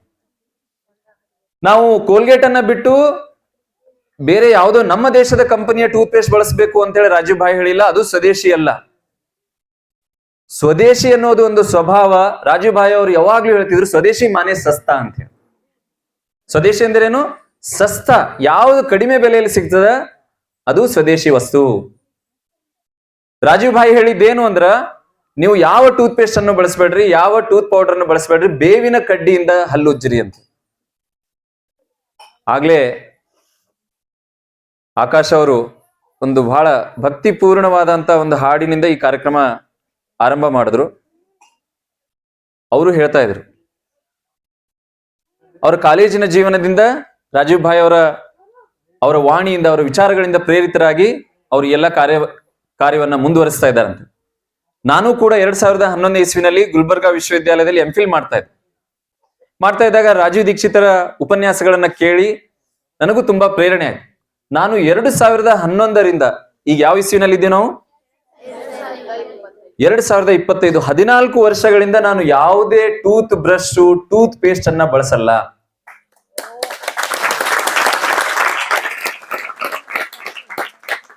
ಅದನ್ನೇ ರಾಜೀವ್ ಭಾಯ್ ನಮ್ಗೆ ಹೇಳಿ ಹೋಗಿದ್ದು. ನಾವು ಕೋಲ್ಗೇಟ್ ಅನ್ನ ಬಿಟ್ಟು ಇನ್ಯಾವುದೋ ನಮ್ಮ ದೇಶದ ಕಂಪನಿಯ ಟೂತ್ ಪೇಸ್ಟ್ ಬಳಸು ಅಂತೇಳಿ ರಾಜೀವ್ ಭಾಯ್ ಹೇಳಿಲ್ಲ. ನಮ್ಮ ದೇಶ ನಿಜವಾಗಿಯೂ ಶಕ್ತಿಶಾಲಿ ಆಗ್ಬೇಕು, ಆರ್ಥಿಕವಾಗಿ ಸದೃಢವಾಗಬೇಕು ಅಂತಂದ್ರ ಪ್ರತಿಯೊಬ್ಬ ಪ್ರಜೆ ಆರೋಗ್ಯವಾಗಿರ್ಬೇಕು ಮತ್ತು ಆ ಆರೋಗ್ಯದ ಮಾರ್ಗ ಪ್ರಾಕೃತಿಕ ಮಾರ್ಗವಾಗಿರ್ಬೇಕು. ನಾವು ಪ್ರಾಕೃತಿಕವಾಗಿ ನಮ್ಮ ಜೀವನ ಶೈಲಿಯನ್ನ ಬದಲಾಯಿಸಿಕೊಂಡಾಗ ಮಾತ್ರ ಏನು ಖರ್ಚು ಕಡಿಮೆ ಆಗ್ತದೆ. ಭಾರತ ಸಾವಿರಾರು ವರ್ಷಗಳ ಹಿಂದೆ ಏನೋ ವಿಶ್ವಗುರು ಆಗಿತ್ತು, ರಾಜೀವ್ ಭಾಯ್ ಅವರ ಕನಸು ಅದೇ ಆಗಿತ್ತು. ಈ ಸ್ವದೇಶಿ ಚಿಂತನೆ, ಸ್ವದೇಶಿ ವಿಚಾರಗಳ ಮೂಲಕ ಮತ್ತೆ ಭಾರತ ಮಾತೆ ವಿಶ್ವಗುರು ಆಗ್ಬೇಕು ಅಂತ ಇಡೀ ವಿಶ್ವದಲ್ಲೇ ಎಲ್ಲಾ ದೇಶಗಳಿಗೆ ಭಾರತ ಮಾತೆ ಮಾರ್ಗದರ್ಶನ ಮಾಡಬೇಕು, ದಾರಿಯನ್ನ ತೋರಿಸ್ಬೇಕು. ಅದು ಆಗ್ಬೇಕಾದಾಗ ನಾವು ವಿದೇಶಿ ಕಂಪನಿಯ ಪ್ರಾಡಕ್ಟ್ ಅನ್ನ ಬಿಟ್ಟು ನಮ್ಮ ದೇಶದ ಕಂಪನಿಯ ಟೂತ್ ಪೇಸ್ಟ್ ಅನ್ನ ಬಳಸೋದಲ್ಲ. ನೆಸ್ಲೆ ಅಂತೇಳಿ ಒಂದು ಕಂಪನಿ ಮ್ಯಾಗಿ ಅಂತೇಳಿ ತಯಾರು ಮಾಡ್ತದೆ, ಅದನ್ನ ನಾವು ತಿಂತಾ ಇದ್ದೀವಿ. ಸ್ವದೇಶಿ ಅಂದ್ರೆ ಆ ಮ್ಯಾಗಿಯನ್ನ ಬಿಟ್ಟು ನಮ್ಮ ದೇಶದ ಯಾವುದೋ ಒಂದು ಕಂಪನಿ ಅದು ಮ್ಯಾಗಿ ತರದ ಒಂದು ಶಾವಿಗೆಯನ್ನ ತಯಾರು ಮಾಡ್ತಾ ಇದೆ, ಅದನ್ನ ತಗೊಳ್ಳೋದಲ್ಲ, ನಮ್ಮ ಮನೆಯಲ್ಲೇ ಶಾವಿಗೆಯನ್ನ ತಯಾರು ಮಾಡೋದು ಸ್ವದೇಶಿ ವಿಚಾರ. ಇವತ್ತು ನಮ್ಮ ಮನೆಯಲ್ಲಿ ಏನಾಗಿದೆ, ಉಪ್ಪಿನಕಾಯಿ, ಹಿಂಡಿ, ಇವು ಹಪ್ಪಳ, ಸಂಡಿಗೆ, ಇದು ಯಾವುದು ನಾವು ಮಾಡ್ತಾ ಇಲ್ಲ, ಎಲ್ಲವನ್ನು ಖರೀದಿ ಮಾಡ್ತಾ ಇದ್ವಿ. ಈ ದೇಶ ಆರ್ಥಿಕವಾಗಿ ಸಬಲ ಆಗ್ಬೇಕು ಅಂತಂದ್ರ ನಾವು ನಮ್ಮ ಖರ್ಚನ್ನ ಕಡಿಮೆ ಮಾಡಬೇಕು. ಸ್ವದೇಶಿ ಮಾನೆ ಸಸ್ತ. ಹಲ್ಲುಜ್ಜಲಕ್ಕೆ ಬೇವಿನ ಕಡ್ಡಿ ತಗೊಳ್ರಿ, ಅದರಿಂದ ಹಲ್ಲುಜ್ರಿ. ನಾನು ಅದನ್ನೇ ಮಾಡ್ತೀನಿ. ನಾನು ಬೇವಿನ ಕಡ್ಡಿಯಿಂದ ಹಲ್ಲುಜ್ತೀನಿ. ಸ್ನಾನ ಮಾಡ್ಬೇಕಾದಾಗ 14 ವರ್ಷಗಳಿಂದ ನಾನು ಯಾವುದೇ ಸಾಬೂನ್ ಬಳಸಲ್ಲ. ಆ ಸಾಬೂನ್ ಬಳಸೋದ್ರಿಂದ ಏನೇನು ಅಡ್ಡ ಪರಿಣಾಮಗಳು ಆಗ್ತಾವ ಅಂತ ಅನ್ನೋದನ್ನ ಈಗ ಸದ್ಯ ನೀವು ಮೊಬೈಲ್ ಫೋನ್ ಅಲ್ಲಿ, ಅನೇಕ ಪುಸ್ತಕಗಳಲ್ಲಿ, ಎಲ್ಲಾ ಕಡೆ ನಮಗೆ ಮಾಹಿತಿ ಸಿಗ್ತದ. ಅದನ್ನ ನಾನು ಇಲ್ಲಿ ವಿವರವಾಗಿ ಹೇಳಲ್ಲ. ಆದ್ರೆ ಸ್ವದೇಶಿ ಅಂದ್ರೆ ಏನು? ನಮ್ಮ ಸ್ವಭಾವವೇ ಸ್ವದೇಶಿ. ನಾನು ಹಿಂದೆಲ್ಲ ಬೇರೆ ಬೇರೆ ಬಟ್ಟೆಯನ್ನು ಹಾಕೋತಿದ್ದ. ರಾಜೀವ್ ಭಾಯ್ ಅವರ ವಾಣಿಯಿಂದ ಪ್ರೇರಿತನಾಗಿ 14 ವರ್ಷಗಳಿಂದ ಕೇವಲ ಖಾದಿ ಬಟ್ಟೆಯನ್ನೇ ನಾನು ತೊಡ್ತೀನಿ, ಖಾದಿ ಬಟ್ಟೆಯನ್ನೇ ಧರಿಸ್ತೀನಿ. ಇದರಿಂದ ಏನಾಗ್ತದೆ ಅಂದ್ರ, ನಾನು ಕೊಡುವಂತಹ, ಈಗ ನಾನು ಖಾದಿ ಜುಬ್ಬ ಹಾಕೊಂಡಿನಿ, ಈ ಜುಬ್ಬ ಖರೀದಿ ಮಾಡಿದಾಗ ನಾನು ಕೊಡೋ ಹಣ ಅದು ನೇರವಾಗಿ ರೈತರಿಗೆ ಹೋಗ್ತದೆ. ಯಾವುದೇ ದಲ್ಲಾಳಿಗಳಿಗೆ ಹೋಗಲ್ಲ, ಯಾವುದೇ ಕಂಪನಿಗೆ ಹೋಗಲ್ಲ, ಯಾವುದೇ ರಾಜಕಾರಣಿಗೆ ಹೋಗಲ್ಲ, ಯಾರಿಗೂ ಹೋಗಲ್ಲ. ನಮ್ಮ ರೈತ ಹಗಲಿರುಳು ಬೆವರು ಸುರಿಸಿ ಹತ್ತಿಯನ್ನ ತಯಾರು ಮಾಡ್ತಾನೆ, ಬೆಳಿತಾನೆ. ಆ ಹತ್ತಿಯಿಂದನೇ ಈ ಖಾದಿ ವಸ್ತ್ರ ತಯಾರಾಗ್ತದೆ. ಈಗ ಸದ್ಯ 1.5-2 ಕೋಟಿ ಜನರಿಗೆ ನಮ್ಮ ದೇಶದಲ್ಲಿ ಈ ಖಾದಿ ಅನ್ನುವಂಥದ್ದು, ಈ ಒಂದು ವಿಚಾರ ಉದ್ಯೋಗವನ್ನು ಕೊಡ್ತಾ ಇದೆ. ಹೀಗಾಗಿ ನಾವು ಬೇರೆ ಬೇರೆ ಎಲ್ಲ ಕಂಪನಿಗಳ ವಸ್ತ್ರಗಳನ್ನು ಬಳಸೋ ಬದಲಾಗಿ ನಾವೆಲ್ಲ ಏನ್ ಮಾಡಬಹುದು, ಅಥವಾ ನಾನು ಕೆಲವೊಂದು ವಿಚಾರಗಳನ್ನ ನನ್ನ ಜೀವನದಲ್ಲಿ ಏನ್ ಅಳವಡಿಸ್ಕೊಂಡಿದ್ದೀನಿ, ಕೇವಲ ನಾನಂತಲ್ಲ, ಇಲ್ಲಿ ಕೂತಂತಹ ಅನೇಕ ನಮ್ಮ ಸ್ವದೇಶಿ ಕಾರ್ಯಕರ್ತರೆಲ್ಲ ನಾವು ಅದನ್ನ ಮಾಡ್ತಾ ಇದ್ದೀವಿ. ಅದು ನನಗೆ ಯಾಕೋ ಅವರು ಆತ್ಮೀಯತೆಯಿಂದ ಇಲ್ಲಿ ಇವತ್ತು ಕೆಲವು ವಿಚಾರಗಳನ್ನ ಹಂಚ್ಕೊಳಕ ಕರೆದಾರ. ಆದ್ರ ನನ್ನಷ್ಟೇ ಅಥವಾ ನನಗಿಂತ ಜಾಸ್ತಿ ಸ್ವದೇಶಿ ವಿಚಾರಗಳನ್ನ ತಮ್ಮ ವ್ಯಕ್ತಿತ್ವದಲ್ಲಿ ರೂಪಿಸಿಕೊಂಡಂತ ಅನೇಕರು ಇವತ್ತಿಲ್ಲಿ ಈ ಕಾರ್ಯಕ್ರಮದಲ್ಲಿ ಇದ್ದಾರವ್ರು. ನಾನು ಮೂಲವಾಗಿ ಏನ್ ಹೇಳುವಂತ ಪ್ರಯತ್ನ ಮಾಡ್ತಾ ಇದ್ದೀನಿ ಅಂದ್ರೆ, ಸ್ವದೇಶಿ ಅಂದ್ರೆ ಕೇವಲ ವಸ್ತುಗಳ ಉಪಯೋಗ ಖರೀದಿ ಮಾಡೋದು ಸ್ವದೇಶಿ ಚಿಂತನೆ ವಿಚಾರ ಅಲ್ಲ. ಇವತ್ತು ನಾವು ರಾಜೀವ್ ಭಾಯ್ ಅವರಿಗೆ ನಾವು ನಮನಗಳನ್ನ ಸಲ್ಲಿಸ್ತಾ ಇದ್ದೀವಿ, ಅವರನ್ನ ಸ್ಮರಣೆ ಮಾಡ್ತಾ ಇದ್ದೀವಿ. ಆಗ್ಲೇ ರೆಡ್ಡಿ ಸರ್ ಅವ್ರು ಹೇಳಿದ್ರು, ಬರೀ ಕಾರ್ಯಕ್ರಮಗಳು ಮಾಡೋದು, ಆಮೇಲೆ ಮತ್ತೆ ಹೋಗಿ ನಾವು ಯಥಾಸ್ಥಿತಿಯಾಗಿರೋದು, ಮೊದಲಿನಂಗೆ ಇರೋದು, ಅದರಿಂದ ಏನೂ ಉಪಯೋಗ ಇಲ್ಲ. ಒಂದು 5-10% ಆದ್ರೂ ನಮ್ಮಲ್ಲಿ ಬದಲಾವಣೆ ಆಗ್ಬೇಕು ಅಂತ ಹೇಳಿ ಅವ್ರು ತಮ್ಗೆಲ್ಲ ಅವರ ಮನಸ್ಸಿನ ಮಾತನ್ನ ಹೇಳಿದ್ರು. ನಮ್ಮ ಸ್ವಭಾವದಲ್ಲಿ ಬದಲಾವಣೆ ಆಗೋ ತನಕ ಸಮಾಜದಲ್ಲಾಗ್ಲಿ ಅಥವಾ ದೇಶದಲ್ಲಾಗ್ಲಿ ನಾವು ಬದಲಾವಣೆಯನ್ನ ಅಪೇಕ್ಷೆ ಪಡೋದು ಸಾಧ್ಯ ಇಲ್ಲ. ನಮ್ಮಲ್ಲಿ ಬದಲಾವಣೆ ಬರಬೇಕು. ವ್ಯಕ್ತಿಗತವಾಗಿ ನಾವು ಬದಲಾದಾಗ ನಮ್ಮಿಂದ ಇನ್ನೊಬ್ಬರು ಬದಲಾಗ್ತಾರ, ನಮ್ಮ ಊರು ಬದಲಾಗ್ತದೆ. ಯಾವ ರೀತಿ ಆಕಾಶ್ ಮೊಳಕೆರ ಅವರು ಇಲ್ಲಿ ಒಂದು ಬದಲಾವಣೆಯನ್ನ ತಂದಿದ್ದಾರೆ, ಇವತ್ತೆಲ್ಲ ನಾವು ಸೇರಿದೀವಿ, ಇಲ್ಲಿ ಕುಂತಿದೀವಿ ಅಂದ್ರೆ ಈ ಒಂದು ಪರಿವರ್ತನೆ, ಈ ಪರಿವರ್ತನೆಗೆ ನಾವು ಸಾಕ್ಷಿಯಾಗಿದ್ದೀವಿ, ಭಾಗ ಆಗಿದ್ದೀವಿ ನಾವು. ಹೀಗಾಗಿ ನನ್ನೆಲ್ಲ ಆತ್ಮೀಯರಿಗೆ, ಮುದ್ದು ಮಕ್ಕಳಿಗೆ ನಾನು ಕೇಳೋದೇನಂದ್ರ, ನಮ್ಮ ಪೂರ್ವಜರು ಒಂದೇ ಸಾಲಿನ ನಾವು ಹೇಳ್ಬೇಕಾದ್ರೆ ನಾವೇನು ಹೊಸದ್ ಮಾಡ್ಬೇಕಾಗಿಲ್ಲ, ತಲೆ ಕೆಡಿಸ್ಕೋಬೇಕಾಗಿಲ್ಲ. ನಮ್ಮ ಆಯಿ ಮುತ್ತೆ, ಅವ್ರ ಆಯಿ ಮುತ್ತೆ, ಅವ್ರ ಆಯಿ ಮುತ್ತೆ, ನಮ್ಮ ಪೂರ್ವಜರು ಯಾವ ರೀತಿ ಬದುಕಿ ಬಾಳಿದ್ರು, ಅವರ ಜೀವನ ಶೈಲಿ, ಅವರ ವ್ಯಕ್ತಿತ್ವ ನಮ್ಮದಾಗಬೇಕು. ಬೆಳಿಗ್ಗೆ ಎದ್ದು ನಮ್ಮ ಅಜ್ಜ ಅಜ್ಜಿ ಏನ್ ಮಾಡ್ತಿದ್ರು, ಹೆಂಡಿ ಸಾರಿಸಿದ್ರು, ಹೆಂಡಿ ತೆಗಿತಿದ್ರು, ಗೋವಿನ ದರ್ಶನ ಮಾಡ್ತಿದ್ರು, ಗೋಮಾತೆಯ ದರ್ಶನ ಮಾಡ್ತಿದ್ರು, ಸಗಣಿಯನ್ನ ಮುಟ್ತಿದ್ರು. ಇವತ್ತು ಹೆಣ್ಣು ಕೊಡ್ಬೇಕಾದಾಗ ಆ ವರನ್ ಮನಿಯೊಳಗ ಆಕಳ ಅದಾವ ಇಲ್ಲ ಅಂತೇಳಿ ಕೇಳ್ಕೊಡ್ತಾರೆ, ಇಲ್ಲ ಅಂದ್ರೆ ಕೊಡ್ತಾರೆ. ದನ ಕರುಗಳು ಇರಬಾರ್ದು, ಅದೆಲ್ಲ ಮೀರ್ ಹೋಗ್ಯಾವೀಗಿಲ್ಲ, ಅವ್ವ ಅಪ್ಪನೂ ಇರಬಾರ್ದು ಅಂತ ಹೇಳ್ತಾರೆ. ಹೆಣ್ಣು ಕೊಡ್ಬೇಕಾದಾಗ ಹುಡುಗಂದ ಅವ್ವ ಅಪ್ಪ ಇಲ್ರಿ, ಇಲ್ಲ ಅಂದ್ರೆ ಕೊಡ್ತಾರೆ. ಅಂತಹ ಪರಿಸ್ಥಿತಿ ಮಹಾನಗರಗಳೆಲ್ಲದ. ಇನ್ನು ನಾವು ಪುಣ್ಯವಂತರಿದ್ದೀವಿ, ಬಸವಣ್ಣ ಓಡಾಡಿದ ಈ ನಾಡಿನೊಳಗೆ ನಾವ್ ಇದ್ದೀವಿ ಅಂತ ಇನ್ನ ಸ್ಥಿತಿ ಇಲ್ಲಿ ಬಂದಿಲ್ಲ. ಆದ್ರ ಎಲ್ಲಾ ಮಹಾನಗರಗಳಲ್ಲಿ ಹೆಂಗದಂದ್ರ ಅವ್ವ ಅಪ್ಪ ಇಲ್ಲ ಅಂದ್ರೆ ಕೊಡ್ತಾರ ಮಕ್ಕಳು, ಅಂತಹ ಸ್ಥಿತಿ ಅದ್ರ. ಅದಕ್ಕಾಗಿ ನಾವು ಬದಲಾಗಬೇಕು. ನಮ್ಮ ಅಜ್ಜ ಅಜ್ಜಿ, ಅವ್ರ ಅಜ್ಜ ಅಜ್ಜಿ, ಮುತ್ತಜ್ಜ ಅಜ್ಜಿ ಅವ್ರು ಹೆಂಗಿದ್ರು ಆ ಜೀವನ ಶೈಲಿಯನ್ನ ನಾವು ಅಳವಡಿಸಿಕೊಂಡಾಗ ಮಾತ್ರ ಇವತ್ತು ಆಕಾಶ್ ಮೊಳಕೆರ ಅವ್ರು ಇವತ್ತೇನು ಇಲ್ಲಿ ಕಾರ್ಯಕ್ರಮವನ್ನ ಆಯೋಜನೆ ಮಾಡಿದಾರ, ನಾವೆಲ್ಲರೂ ಸೇರಿದ್ದೀವಿ, ಇದು ಸಾರ್ಥಕವಾಗ್ತದೆ. ನಾವು ನೋಡಿದೀವಿ, ಈಗ್ಲೂ ನೋಡ್ತೀವಿ ಅನೇಕ ಕಡೆ ದೇವ್ರ ಪೂಜೆ ಮಾಡ್ಬೇಕಾದಾಗ ಒಂದು ಆಕಳ ಕಾರ್ಕುಳ್ಳು ಅಂತೀವಲ್ಲ, ಆಕಳ ಕುಳ್ಳು ಅಥವಾ ಕಾರ್ಕುಳ್ಳು, ಅದಕ್ಕೊಂದ್ ಸ್ವಲ್ಪ ಕಡ್ಡಿ ಕೊರೆದು ಬೆಂಕಿ ಮಾಡಿ ಅದ್ರ ಮೇಲೆ ರಾಳು ಗುಗ್ಗುಳು ಲೋಬಾನನ್ನ ಹಾಕ್ತಿವಿ ಹಳ್ಳಿ ಒಳಗೆ. ಆಮೇಲೆ ಏನ್ ಬಂತು ನಮ್ಮ ದೇಶದಲ್ಲಿ? ಅಗರಬತ್ತಿ ಬಂತು, ಊದಿನ ಕಡ್ಡಿ ಬೆಳಗೋದು 5, 10, 11 ಎಲ್ಲಾ ದೇವಸ್ಥಾನಗಳ ಮನೆಯೊಳಗೆಲ್ಲ ನಾವು ಅಗರಬತ್ತಿಯನ್ನ ಹಚ್ತೀವಿ ದೇವರ ಪೂಜೆಗಾಗಿ. ಈಗ ವಿದೇಶಿ ಕಂಪನಿ ಅಗರಬತ್ತಿ ಬಿಟ್ಟು ನಮ್ಮ ದೇಶದ ಕಂಪನಿ ಅಗರಬತ್ತಿ ಹಚ್ಚೋದು ಸ್ವದೇಶಿ ಚಿಂತನೆ ಅಲ್ಲ, ಸ್ವದೇಶಿ ಜೀವನ ಪದ್ಧತಿ ಅಲ್ಲ. ಅಗರಬತ್ತಿಯನ್ನೇ ಬಿಟ್ಟು ಬಿಡೋದು, ಒಟ್ಟು ಅಗರಬತ್ತಿಯನ್ನ ಹಚ್ಚದಿರೋದು. ಅದರ ಬದಲಾಗಿ ಗೋಮಾತೆ ನಮಗೆ ಕೊಡುವಂತಹ ಪವಿತ್ರ ಗೋಮಯ ಅದನ್ನೇ ಬರೀ ಹೊಗೆ ಹಾಕ್ರಿ ನೀವು, ಮನೆಯೆಲ್ಲ ಪವಿತ್ರ ಆಗ್ತದೆ, ಪರಿಶುದ್ಧ ಆಗ್ತದೆ, ವಾತಾವರಣ ಶುದ್ಧಿ ಆಗ್ತದೆ, ಗಾಳಿ ಶುದ್ಧೀಕರಣ ಆಗ್ತದೆ. ಯಾವುದೇ ನಕಾರಾತ್ಮಕ ಶಕ್ತಿ ಪ್ರವೇಶ ಮಾಡದಂತೆ ಗೋಮಾತೆ ನಮ್ಮನ್ನ ರಕ್ಷಣೆ ಮಾಡ್ತಾಳೆ. ಹೀಗಾಗಿ ಸ್ವದೇಶಿ ಅಂದ ತಕ್ಷಣ ಯಾವುದೋ ನಮ್ಮ ದೇಶದ, ನಾನು ಹೆಸರು ಹೇಳಕ್ ಇಷ್ಟಪಡಲ್ಲ, ಈ ಕಂಪನಿ ನಮ್ಮ ದೇಶದ್ದು ಅನೇಕ ಕಂಪನಿಗಳದಾವ, ಮಾಡೋಣ. ಆದ್ರೆ ನಿಜವಾಗಿಯೂ ಆಗ್ಬೇಕಾಗಿದ್ದು ಇವತ್ತಿನ ಈ ಸ್ವದೇಶಿ ದಿನ, ಈ ಒಂದು ಆಚರಣೆ, ಈ ಕಾರ್ಯಕ್ರಮ ಯಾವಾಗ ಸಾರ್ಥಕ ಆಗ್ತದಂದ್ರ ನಾವು ಈ ದೇಶದ ಆರ್ಥಿಕತೆಯನ್ನ, ನಮ್ಮ ಹಣವನ್ನ ನಾವು ತೀರಾ ಕಡಿಮೆ ಮಾಡಿ ನಮ್ಮ ಜೀವನ ಶೈಲಿಯನ್ನ ಉತ್ಕೃಷ್ಟವನ್ನಾಗಿ ಮಾಡಬೇಕು. ಸ್ವದೇಶಿ ಮಾನೆ ಸಸ್ತಾ, ಸ್ವದೇಶಿ ಮಾನೆ ಸುಂದರ್, ಸ್ವದೇಶಿ ಮಾನೆ ಸರಳ ಅಂತಿದ್ರು ರಾಜುಭಾಯ್. ಸ್ವದೇಶಿ ಅಂದ್ರೆ ಬಹಳ ಸರಳವಾಗಿರೋದು, ಅದಕ್ಕೆ ಏನೂ ಬೇಕಾಗಿಲ್ಲ. ನನಗೆ 14 ವರ್ಷದಿಂದ ಎಲ್ಲಿ ಟೂತ್ ಪೇಸ್ಟ್ ಬ್ರಷ್ ಎಲ್ಲಿ ಒಯ್ಯಲ್ಲ, ನನ್ನ ಜೊತೆಗೆ ಬೀಗರ್ ನೆಂಟ್ರಿ ಎಲ್ಲೋ ಊರಿಗೆ ಹೋಗ್ಬೇಕಾದಾಗ್ಲು ನಾವು ಎಲ್ಲಿ ಹೋದ್ರು ಉಪ್ಪಂತೂ ಕನಿಷ್ಠ ಸಿಕ್ಕೇ ಸಿಗ್ತದ. ನಾವು ಬೀಗರ್ ಮನೆಗೆ ಹೋದ್ವಿ, ಉಪ್ಪಂತೂ ಇದ್ದಿರ್ತದ. ಅಲ್ಲಿ ಇಡ್ಲಿ ಇರ್ಲಿಲ್ಲ, ಬೂದಿ ಇರ್ಲಿಲ್ಲ, ಬೇವಿನ ಕಡ್ಡಿ ಸಿಗ್ಲಿಲ್ಲ ಅಂದ್ರು ಪ್ರತಿಯೊಂದು ಮನೆಯಲ್ಲಿ ಎಲ್ಲಾ ಕಡೆನೂ ಉಪ್ಪು ಸಿಕ್ಕೇ ಸಿಗ್ತದ. ಅಂಗೈ ಒಳಗೆ ಉಪ್ಪು ಹಾಕೊಡ್ರಿ, ಅದರಿಂದ ಹಲ್ಲು ಉಜ್ಜ್ರಿ. ನನ್ನ ಹಲ್ಲು, ನನ್ನ ಒಸಡು ತುಂಬಾ ಗಟ್ಟಿಯಾಗ್ಯಾವ, ಮೊದ್ಲಿನ್ಕಿಂತಾನು ಗಟ್ಟಿ ಅದಾವ. ನಮ್ಮ ಮನೆಯಲ್ಲಿ ರಾಜುಬಾಯಿ ಹೇಳಿದ್ರು ರೆಫ್ರಿಜರೇಟರ್ ಬಳಸಬಾರ್ದು ಅಂತ ಹೇಳಿ. 2011ನೇ ಇಸ್ವಿಯಿಂದ ನಮ್ಮ ಮನೆಯಲ್ಲಿ ಕೇಬಲ್ ಇಲ್ಲ, ಟಿವಿ ಇಲ್ಲ, ಕೇಬಲ್ ಕನೆಕ್ಷನ್ ಇಲ್ಲ, ಟಿವಿನೂ ಇಲ್ಲ, ಫ್ರಿಡ್ಜ್ ಇಲ್ಲ. ಇದು ಇಲ್ಲದಿರೋದ್ರಿಂದ ಏನಾಯ್ತು ಅಂದ್ರೆ ನಾವೆಲ್ಲರೂ ಜೊತೆಗೆ ಕೂತು ಮನೆಯಲ್ಲಿ ನಾವೆಲ್ಲರೂ ಮಾತಾಡ್ಕೊಂಡು ನಕ್ಕೊಂಡು ಊಟ ಮಾಡ್ತೀವಿ, ಒಬ್ರೊಬ್ರು ಮುಖ ನೋಡ್ತೀವಿ.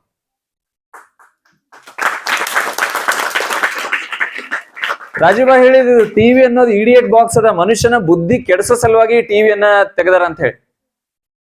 ಅದು ನಾನ್ ತೆಗ್ದಿಲ್ಲ. ನಮ್ಮ ಮನೆಯಲ್ಲಿ ಟಿವಿ ಅದು ಖರೀದಿ ಮಾಡಿದವನು ನಮ್ಮ ಅಣ್ಣನೇ, ಅದಕ್ಕೊಂದು ಟಾಟಾ ಸ್ಕೈ ಅಂತೇಳಿ DTH ತರಿಸಿದವನು ನಮ್ಮ ಅಣ್ಣನೇ. ನಾನು ನನ್ನ ವಿಚಾರಗಳನ್ನ ಇನ್ನೊಬ್ಬರ ಮೇಲೆ ಬಲವಂತವಾಗಿ ಹೇರಲ್ಲ. ಆದ್ರೆ ನಮ್ಮ ಅಣ್ಣ ಏನ್ ಮಾಡ್ದ, ರಾಜುಬಾಯಿ ಅವರ ಮಾತನ್ನ ಕೇಳಿ ಆ ರೆಫ್ರಿಜರೇಟರ್ ಅನ್ನ, ತಾನೇ ತಂದಿರುವಂತಹ ರೆಫ್ರಿಜರೇಟರ್, ಫ್ರಿಡ್ಜ್ ಅವನೇ ಖರೀದಿ ಮಾಡಿ ತಗೊಂಬಂದಿದ್ದ. ನಮ್ಮ ಮನೆಯಲ್ಲಿ ಫ್ರಿಡ್ಜ್ ಅದ ಅಂದ್ರೆ ಅದು ನಿರಂತರವಾಗಿ 14 ಹಾನಿಕಾರಕ ಅನಿಲಗಳನ್ನ ಹೊರಸೂಸ್ತಾ ಇರ್ತದೆ. ಎಷ್ಟು? ನಾನು ಆಮೇಲೆ ಕೊನೆ ಕೇಳ್ತೀನಿ, ನಿಮ್ಗೆ ನೆನ್ಪಿಡ್ಬೇಕು ನೀವೆಲ್ಲರೂ. ಎಷ್ಟು ಕೆಮಿಕಲ್ಸ್ ಬಿಡ್ತದೆ ಫ್ರಿಡ್ಜ್? ಕಂಟಿನ್ಯೂಸ್ಲಿ ಹಗಲಿರುಳು 14 ರೀತಿಯ ಕೆಮಿಕಲ್ಗಳು ಅದು ಹೊರಗೆ ಬರ್ತಾನೆ ಇರ್ತದೆ, ಗ್ಯಾಸಸ್. ಎಷ್ಟು ಸಮಸ್ಯೆ ಆಗ್ಬಹುದು ನಮ್ಗೆಲ್ಲ. ಅದನ್ನು ಬಳಸಬೇಡ್ರಿ ಎಂದಿದ್ರು ರಾಜುಬಾಯಿ. ಇವತ್ತು ನಾವು ಸ್ವದೇಶಿ ಅಂತಂದಾಗ ಈ ಬದಲಾವಣೆ ನಮ್ಮಲ್ಲಿ ಬರಬೇಕು. ನಾನಿಲ್ಲಿ ಈ ವಿಚಾರಗಳನ್ನ ಹೇಳ್ತಾ ಇದ್ದೀನಲ್ಲ, ತಮ್ಮ ಜೊತೆ ಹಂಚ್ಕೋತಾ ಇದ್ದೀನಿ. ಕಾರಣ ಏನು ಅಂದ್ರೆ ಈ ಸಣ್ಣ ಪುಟ್ಟ ಬದಲಾವಣೆ ಮಾಡೋದ್ರಲಿಂದ ಮಾತ್ರ ಹೊರಗಡೆ ಬಾಹ್ಯ ಬದಲಾವಣೆ ಸಾಧ್ಯ ಅದ. ನಮಗಿದು ಆನಂದ ಕೊಡ್ತದೆ, ಖುಷಿ ಕೊಡ್ತದ. ನಾನು ಅದನ್ನ ಅನುಭವಿಸಿದ್ದೀನಿ, ಅದನ್ನ ನೋಡ್ತಾ ಇದ್ದೀನಿ, ಅದು ನನಗೆ ಎಕ್ಸ್ಪೀರಿಯನ್ಸ್ ಆಗ್ತಾ ಇದೆ. ಅದಕ್ಕೆ ನಾನು ತಮ್ಮೆಲ್ಲರ ಜೊತೆ ಹಂಚ್ಕೋತಾ ಇದ್ದೀನಿ ಈ ವಿಚಾರಗಳನ್ನ. ನೀವು ಕೂಡ ಈ ಏನದಲ್ಲ ಈ ವಿಷಯಗಳನ್ನ ಅಳವಡಿಸ್ಕೋಬಹುದು. ನಮ್ಮ ಅಣ್ಣಗೆ ಇದು ಗೊತ್ತಾದ್ಮ್ಯಾಗ ಆ ಫ್ರಿಡ್ಜ್ ಅನ್ನ ಅವನಿಗೆ ಟೆನ್ಷನ್ ಆಗ್ಬಿಡ್ತಿದ್ದು. ಇದು ಏನ್ ಮಾಡೋದು, ಇದು ಬೇರೆಯವ್ರಿಗೆ ಮಾರ್ಬಹುದಿತ್ತು. ಹೊಸದೇ ಇತ್ತು ಫ್ರಿಡ್ಜ್, 1-1.5 ವರ್ಷ ಆಗಿತ್ತು ಅಷ್ಟೇ ತಗೊಂಡು. 14,000-15,000 ರೂಪಾಯಿ ಕೊಟ್ಟು ತಂದಿದ್ದ. 21,000 ರೂಪಾಯಿ ಕೊಟ್ಟು 21 ಇಂಚಿನ ಟಿವಿ ತಂದಿದ್ದ. ನಮ್ಮಣ್ಣ ಏನಂದ, ಇದು ಬೇರೆಯವ್ರಿಗೆ ಮಾರ್ದೇವ ಅಂದ್ರೆ ಅವ್ರ ಮನ್ಯಾಗನು ಗ್ಯಾಸ್ ಬಿಡ್ತದೆ. ತಗೊಂಡು ಹೋದವ್ರು ಯಾರು ತಗೋತಾರ ಸೆಕೆಂಡ್ ಹ್ಯಾಂಡ್ ಒಳಗೆ ಮಾರ್ಬಹುದು. ಒಯ್ದವ್ರ ಮನ್ಯಾಗ ಗ್ಯಾಸ್ ಬಿಡ್ತದೆ. ಅದು ನಾವು ಏನು ಪರೋಕ್ಷವಾಗಿ ಪಾಪಕ್ಕೆ ಪಾತ್ರರಾಗ್ತೀವಿ. ಇದು ಏನು ಮಾಡೋದು ಬೇಡ, ಇದು ಹಿಂಗೆ ನಮ್ಮ ಮನೆ ತಂದೀವಿ, ಬಂದ್ ಮಾಡಿಡಮ್ಮಿ ಅಂತ. ನಮ್ಮ ಮನಿಯೊಳಗೆ ಫ್ರಿಡ್ಜ್ ಏನದಲ್ಲ, ಒಂದು ಅಲ್ಮಾರಿ ಅಪ್ಲೆ ಬಟ್ಟೆ ಇಡೋ ಅಲ್ಮಾರಿ ಅದು ಈಗ್ಲೂ ಅದ. ನೀವು ನಮ್ಮ ಮನೇಲಿರೋ ಫ್ರಿಡ್ಜ್ ತೆಗೆದ್ರಿ ಅಂದ್ರ ಅಲ್ಲಿ ಐಸ್ ಕ್ರೀಮು, ತರಕಾರಿ ಏನು ಕಾಣಲ್ಲ, ಬಟ್ಟಿ ಅವ ಒಳಗೆ. ಟಿವಿ ಬಂದ್ ಮಾಡಿ ಇಟ್ಬಿಟ್ಟಿವಿ. ಕೊರೋನಾ ನಮ್ಗೆಲ್ಲ ಗೊತ್ತು, ಟಿವಿ ಒಳಗೆ ಏನೇನೆಲ್ಲ ಹಗಲು ರಾತ್ರಿ ಅಂಜಿಸಿದ್ರು. ನಮ್ಮ ಮನೆಗೆ ಏನೂ ಟೆನ್ಷನ್ ಇದ್ದಿದ್ದಿಲ್ಲ, ಯಾಕಂದ್ರೆ ಟಿವಿನೂ ಇರ್ಲಿಲ್ಲ, ಕೇಬಲ್ ಇರ್ಲಿಲ್ಲ. 2 ವರ್ಷ 2 ಅಲೆಗಳು ಬಂದೋದಲ್ಲ ಕೊರೋನಾ. ನಮ್ಮನೆ ಟಿವಿನೇ ಇಲ್ಲ. ಸೊ ಹೇಳುವ ತಾತ್ಪರ್ಯ ಏನು ಅಂತಂದ್ರ, ರಾಜೀವ್ ಬಾಯಿ ಏನ್ ಹೇಳಿದ್ರು, ಬೆಳ್ಳಗಾಗದ ಅಂದ್ರ ಕ್ರೀಮ್ ಹಚ್ಕೋಬೇಡ್ರಿ, ಎಲೋವಿರಾ ಕತ್ತರಿಸ್ರಿ, ಮನೆಯೊಳಗೆ ಅಲೋವಿರಾ ಬೆಳೆಸ್ರಿ, ಆ ಎಲೋವಿರಾ ಕಟ್ ಮಾಡಿ ಅದ್ರದ್ದು ಏನ್ ರಸ ಅದಲ್ಲ ಆ ರಸವನ್ನೇ ನೇರವಾಗಿ ಮುಖಕ್ಕೆ ಹಚ್ಕೊಳ್ರಿ. ನಾನು ಕಡಲೆ ಹಿಟ್ಟಿನಿಂದ ಸ್ನಾನ ಮಾಡ್ತೀನಿ. ಕಡಲೆ ಹಿಟ್ಟು ಯಾರು ಬೆಳಿತಾರೆ ಹೇಳ್ರಿ? ಕಡಲೆ ಹಿಟ್ಟು ಯಾರು ಬೆಳಿತಾರ? ಟಾಟಾ ಕಂಪನಿ ಬೆಳೀತದ? ಹಿಂದೂಸ್ತಾನ್ ಯೂನಿಲಿವರ್ ಲಿಮಿಟೆಡ್, ಅಂಬಾನಿ ಬೆಳಿತಾರೇನು ರೈತ ಕಡಲೆ ಹಿಟ್ಟು? ಕಡಲೆ ಬೆಳೆಯೋದು ರೈತ. ಸಾವಿರಾರು ವರ್ಷಗಳಿಂದ ಈ ದೇಶದಲ್ಲಿ ಅನೇಕ ಮಹಾಪುರುಷರಾಗೋದ್ರು. ಬಸವಾದಿ ಶರಣರಾಗಿರ್ಬಹುದು, ನೇತಾಜಿ ಸುಭಾಷ್ ಚಂದ್ರ ಬೋಸ್, ಚಂದ್ರಶೇಖರ್ ಆಜಾದ್, ಬಾಬಾ ಸಾಹೇಬ್ ಅಂಬೇಡ್ಕರ್ ಅವರಾಗಿರ್ಬಹುದು, ನಾರಾಯಣ ಗುರುಗಳು, ದಯಾನಂದ ಸರಸ್ವತಿಗಳು, ಈ ಎಲ್ಲಾ ಮಹಾತ್ಮರು ಮಹಾಪುರುಷರು ಹೆಂಗ್ ಸ್ನಾನ ಮಾಡ್ತಿದ್ರು? ಕಡ್ಲಿ ಹಿಟ್ಟಿನ ಸ್ನಾನ ಮಾಡ್ತಿದ್ರು. ಈ ಸಾಬೂನ್ ಬಂದು ಈಗ ಒಂದು 30-40 ವರ್ಷಗಳಾದ. ಐಶ್ವರ್ಯ ರಾಯ್ ಒಂದು ಅಡ್ವರ್ಟೈಸ್ಮೆಂಟ್ ಮಾಡ್ತಾಳ, ಕರೀನಾ ಕಪೂರ್ ಒಂದು ಅಡ್ವರ್ಟೈಸ್ಮೆಂಟ್ ಮಾಡ್ತಾಳ. ಆ ಅಡ್ವರ್ಟೈಸ್ಮೆಂಟ್ ಅನ್ನ ನೋಡಿ ನಾವು ಸಾಬೂನನ್ನ ಖರೀದಿ ಮಾಡ್ತೀವಿ ದುಡ್ಡು ಕೊಟ್ಟು. ಆ ಹಣವೆಲ್ಲ ವಿದೇಶಕ್ಕೆ ಹೋಗ್ತದ. ನಮ್ಮ ರೈತರು, ನಾವೆಲ್ಲರೂ ಮೂಲತಃ ಕೃಷಿ ಹಿನ್ನೆಲೆಯಿಂದ ಬಂದವರು. ನಮ್ಮ ರೈತರು ಹಗಲಿರುಳು ಬೆವರು ಸುರಿಸಿ ಹೊಲದೊಳಗ ಕಡ್ಲಿಯನ್ನ ಬೆಳಿತಾ ಇದ್ದಾರ. ಸಾಲ ತೀರಿಸ್ಲಕ್ಕಾಗ್ಲಾರ್ದೇನೆ ಆತ್ಮಹತ್ಯೆಯನ್ನ ಮಾಡ್ಕೋತಾ ಇದ್ದಾರ. ನಾವು ಅದನ್ನ ಬಿಟ್ಟು ಲಕ್ಸ್ ಸೋಪ್ ಅನ್ನ ಬಳಸ್ತಾ ಇದೀವಿ. ಹಿಂದೂಸ್ತಾನ್ ಯೂನಿಲಿವರ್ ಲಿಮಿಟೆಡ್ ಕಂಪನಿಯ ಯಾವುದು ಫೇರ್ ಅಂಡ್ ಲವ್ಲಿ ಕ್ರೀಮ್ ಅನ್ನ ಬಳಸ್ತಾ ಇದೀವಿ. ಕೆಲಸಕ್ಕೆ ಬರಲಾರ್ದಂತ ಅನೇಕ ವಸ್ತುಗಳನ್ನ ನಾವು ಇವತ್ತು ದುಡ್ಡು ಕೊಟ್ಟು, ನಮ್ಮ ಮನೆಯ ಹಣವನ್ನ ಕೊಟ್ಟು ಈ ವಿದೇಶಿ ಕಂಪನಿಗಳನ್ನ, ಈ ಬೇರೆ ರಾಷ್ಟ್ರಗಳನ್ನ ನಾವು ಆರ್ಥಿಕವಾಗಿ ನಾವೇ ಸದೃಢರನ್ನಾಗಿ ಮಾಡ್ತಾ ಇದ್ದೀವಿ. ಅದ್ರ ಬದಲಾಗಿ ನಾವು ಮಾಡ್ಬೇಕಾಗಿದ್ದು ಏನು ಅಂದ್ರೆ, ನ್ಯಾಯವಾಗಿ ಗೋಮೂತ್ರ ತಗೋರಿ, ಆಕಳ ಗೋತ, 1-2 ಢಕ್ಕಣ ಒಂದು ಬಕೆಟ್ ನೀರೊಳಗೆ ಹಾಕ್ರಿ, ಅದರಿಂದ ಸ್ನಾನ ಮಾಡ್ರಿ. ನಮಗ್ ಕೊನೆಯವರೆಗೆ ಸಾಯೋ ತನಕ ಯಾವುದೇ ಚರ್ಮದ ರೋಗ ಬರಲ್ಲ. ನಮ್ಮ ಚರ್ಮ, ನಮ್ಮ ಆರೋಗ್ಯ ತುಂಬಾ ಚೆನ್ನಾಗಿರುತ್ತೆ. ಅದಲ್ಲದೆ ಪುಗ್ಸೆಟೆ ಅದ. ಒಂದು ಗೋಮೂತ್ರ 1 ಲೀಟರ್ ತಗೊಳ್ರಿ, ತಿಂಗಳಾನ್ಗಟ್ಲೆ ನಡೀತದೆ. ನಾನು ದಿನ ಮಾಡೋದು ಹಂಗೇನೆ, 1-2-3 ಢಕ್ಕಣ ಗೋಮೂತ್ರ ನೀರೊಳಗೆ ಹಾಕ್ತೀನಿ, ಕಡ್ಲಿ ಹಿಟ್ಟಿನಿಂದ ಸ್ನಾನ ಮಾಡ್ತೀನಿ. ನಾನು ಕಡ್ಲಿ ಹಿಟ್ಟಿನಿಂದ ಸ್ನಾನ ಮಾಡಿದಾಗ ನಾನು ಕೊಡೋ ಹಣ ಯಾರಿಗೆ ಹೋಗ್ತದ? ನಾವು ಕೊಡೋ ಹಣ ರೈತರಿಗೆ ಹೋಗ್ಬೇಕಾ ಅಥವಾ ಈ ವಿದೇಶಿ ಕಂಪನಿಗಳಿಗೆ ಹೋಗ್ಬೇಕು?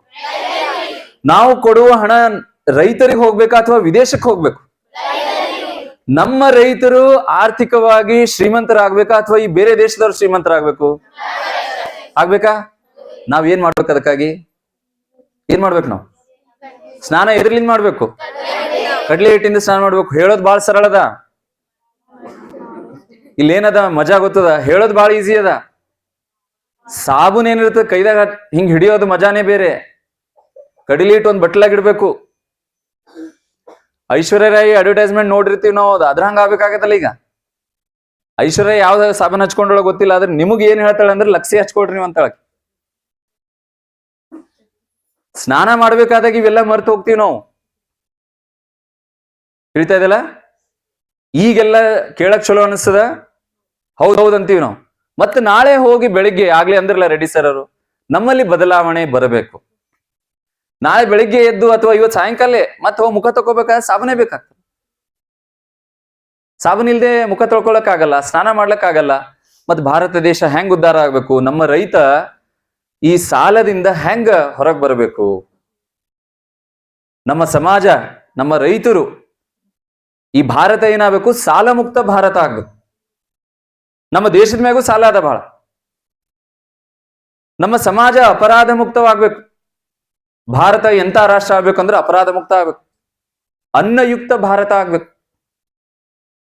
ರಾಜೀವ್ ಭಾಯಿ ಅವರು ನೂರಾರು ವಿಚಾರಗಳನ್ನ ಹೇಳಿದ್ದಾರೆ. ಅವೆಲ್ಲ ನಾವಿಲ್ಲಿ ಅಷ್ಟೂನು ಇಲ್ಲಿ ಚರ್ಚೆ ಮಾಡ್ಲಿಕ್ಕಾಗಲ್ಲ. ಆದ್ರೆ ಕೆಲವು ಪ್ರಮುಖ ಅಂಶಗಳನ್ನ ನಾನು ಹೇಳ್ತೀನಿ. ಬಿಸಿಲಾದಾಗ ನಾವೆಲ್ಲ ಏನ್ ಮಾಡ್ತೀವಿ? Pepsi, Coca Cola, cold drinks ಎಲ್ಲ ಕುಡಿತೀವಿ. ರಾಜೀವ್ ಭಾಯಿ ನಮ್ಗೆ ಹೇಳಿದ್ದೇನಂದ್ರೆ, ನಿಂಬೆ ಹಣ್ಣಿನ ರಸ ಮಾಡ್ಕೊಂಡು ಕುಡಿರಿ, ಶರ್ಬತ್.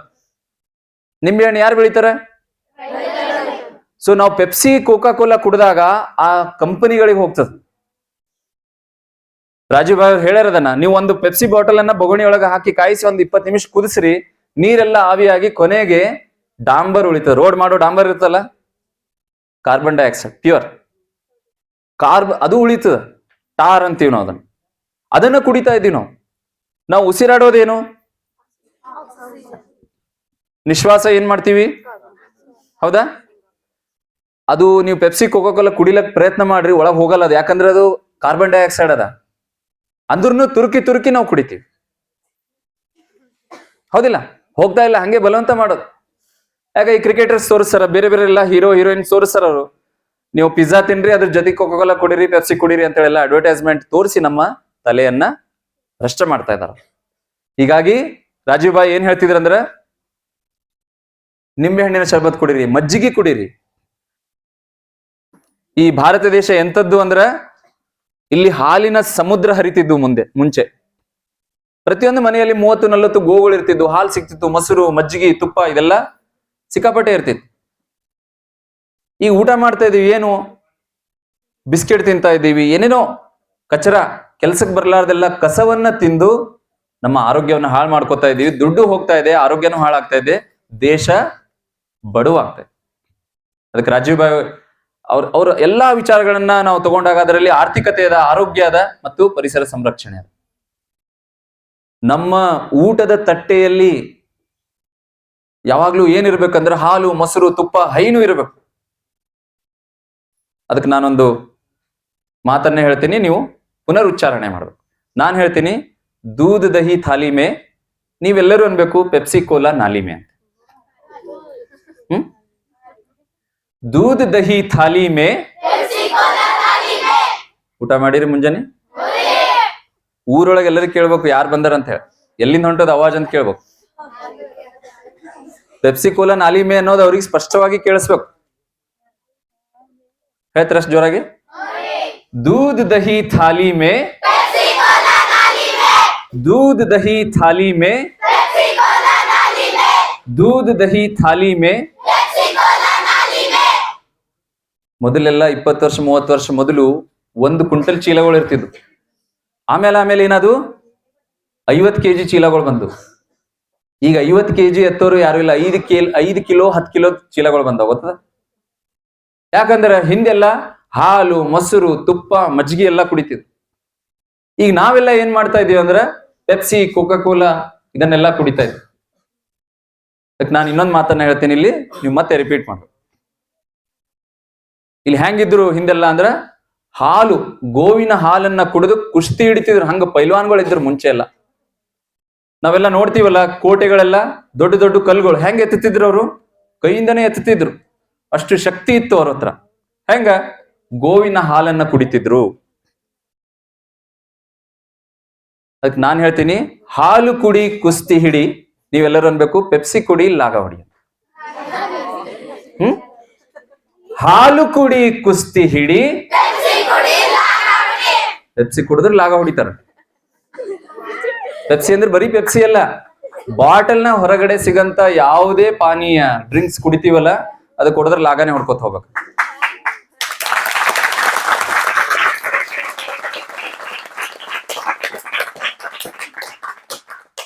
ಹಾಲು ಕುಡಿ ಕುಸ್ತಿ ಹಿಡಿ, ಹಾಲು ಕುಡಿ ಕುಸ್ತಿ ಹಿಡಿ, ಹಾಲು ಕುಡಿ ಕುಸ್ತಿ ಹಿಡಿ. ಈಗೆಲ್ಲ ಹೇಳತ್ತೀರಿ, ಚಲೋ ಅದ, ಮತ್ ಹೋಗಿ ಲಾಗ ಹೊಡಿಬಾರ್ದು ನೀವು. ಅದಕ್ಕೆ 3 ಸಲ ಹೇಳಿಸ್ತಾ ಇದ್ದೀನಿ ನಾನು. 1 ಸಲ ನೆನಪಾರ್ದ್ರು 2ನೇ ಸಲದ ನೆನಪಿರ್ತದ, 2 ಸಲ ಮರ್ತ್ರ 3ನೇ ಸಲ ಆದ್ರೂ ನೆನಪಿರ್ತದೆ. ಹೊರಗಡೆ ನಾವೇನು ತಿನ್ಬಾರ್ದು. ಈ ರೀತಿ ಅನೇಕ ಸರಳವಾದಂತಹ ವಿಚಾರಗಳನ್ನ, ಅಂಶಗಳನ್ನ ರಾಜೀವ್ ಭಾಯ್ ನಮ್ಗೆಲ್ಲರಿಗೂ ಹೇಳಿ ಹೋಗಿದಾರ. ಅವುಗಳನ್ನ ನಾವು ಇಲ್ಲಿರುವಂತಹ ಅನೇಕ ಸ್ವದೇಶಿ ಕಾರ್ಯಕರ್ತರು ನಾವು ನಮ್ಮ ಜೀವನದಲ್ಲಿ ಅಳವಡಿಸ್ಕೊಂಡಿದೀವಿ. ನಮ್ಗೆ ತುಂಬಾ ಲಾಭ ಆಗ್ಯದ. ಆ ಲಾಭಕ್ಕಿಂತ ಹೆಚ್ಚಾಗಿ ಏನಂದ್ರೆ ನಮ್ಗೆ ಆನಂದ, ಸಂತೃಪ್ತಿ, ಸಮಾಧಾನ ಇದೆಲ್ಲನೂ ಅದ. ಅದಕ್ಕಾಗಿ ಮುಂದೆ ಅವರ ಜೀವನದ ಬಗ್ಗೆ ಕೆಲವು ಅಂಶಗಳನ್ನ ಹೇಳಿ ನನ್ನ ಮಾತನ್ನ ಮುಗಿಸ್ತೀನಿ. ಸ್ವರ್ಗೀಯ ರಾಜೀವ್ ಭಾಯ್ ಅವರು